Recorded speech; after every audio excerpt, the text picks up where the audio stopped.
தேவனே நான் ஓமதண்டையில்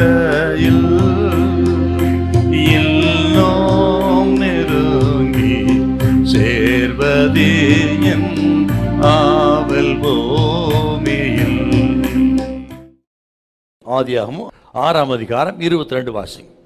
நோவா அப்படியே செய்தான். தேவன் தனக்கு கட்டளையிட்டபடியெல்லாம் அவன் செய்து முடித்தான். அந்த நாட்களிலே ஆண்டவர் முழு உலகத்தை அழிக்க நினைத்தாலும் நீதிமானும் உத்தமனுமாயிருந்த நோவாவின் குடும்பத்தை மட்டும் பாதுகாக்க ஆண்டவர் தீர்மானம் பண்ணினார். ஆகவே அந்த ஜலத்திலிருந்து பேரழிவிலிருந்து நோவாவின் குடும்பத்தையும் பாதுகாப்பதற்கு கர்த்தர் நோவாவை ஒரு பேழை உண்டு பண்ண சொல்ல, பேழையை நோவா கர்த்தர் சொன்னபடியே செய்து முடித்தான்.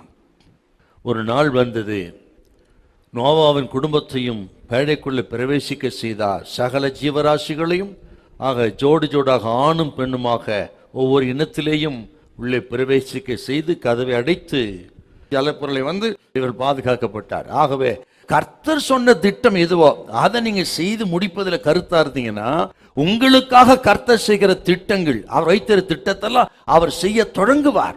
ஆக நம்ம செய்ய வேண்டிய செஞ்சாதான் அவர் செய்ய வேண்டிய செய்வார். எங்களுக்கு சத்தியத்தை இந்த இடத்துல நம்ம பார்க்கிறோம். அது மட்டுமல்ல, அப்படிப்பட்ட கிரியைகளை செய்து முடித்து நீதிமானாய் உத்தமனாய் இருந்தா என்ன நடக்குன்னு கேட்டீங்கன்னா, எப்படி இவள் பாதுகாக்கப்பட்டார்களோ பெருவெள்ளத்துக்கு, அதே போல வரப்போகிற மகா பெரிய தீங்குக்கு கர்த்தர் உங்களை பாதுகாப்பார், உங்கள் குடும்பத்தை பாதுகாப்பார், பிள்ளைகளை பாதுகாப்பார் என்பது அதிக நிச்சயம்.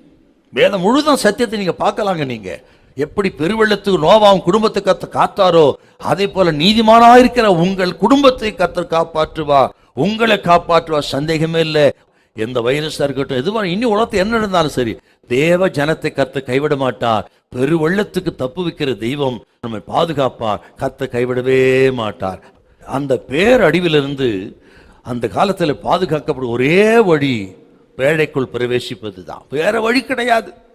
பேழைக்கு ஒரே கதவு தாங்க, ஒரே ஒரு கதவு, ஒரே வழி பேழைக்குள் பிரவேசிப்பது தான். எதை காண்பிக்கன்னு சொன்னால், அந்த பெரிய ஆபத்திலிருந்து தப்பிப்பதற்கு, வரப்போர் அடிவிலிருந்து தப்பிப்பதற்கு நமக்கு ஒரே வழி ஆண்டவராக இயேசு கிறிஸ்து மட்டும்தான்.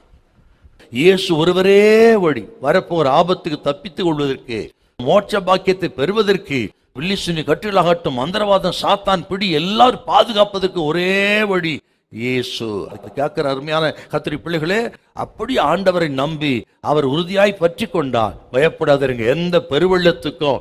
ஆக நம்மை பாதுகாக்க கர்த்தர் வல்லவராயிருக்கிறார். கர்த்தர் நம்ம கைவிட மாட்டார். ஹல்லேலூயா, ஹல்லேலூயா.